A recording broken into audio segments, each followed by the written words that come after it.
what was meant to be another milestone The Council for becomes the a destination Orientation to of development suddenly Engineering turned into Shin wannan ginin yana da tsaro? Gine-ginenmu da ake yi ana yin su bisa ka'idoji da kwarewa? Kwanan nan wani ɓangaren ginin Majalisar Dokoki na Jihar Gombe ya rufta. Lamarin ya jikkata da mutane da dama, sannan mutum ɗaya ya rasa ransa.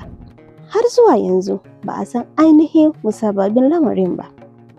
Shin kuna ganin injiniyoyinmu da masu aikin gine-gine suna yin aikinsu bisa ka'idoji da kwarewa?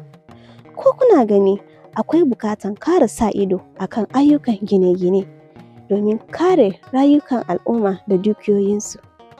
Ko kuma kuna ga matsalar daga wani wuri take? Me kuke gani? Zan so in ji daga gare ku a sharhin comment namu.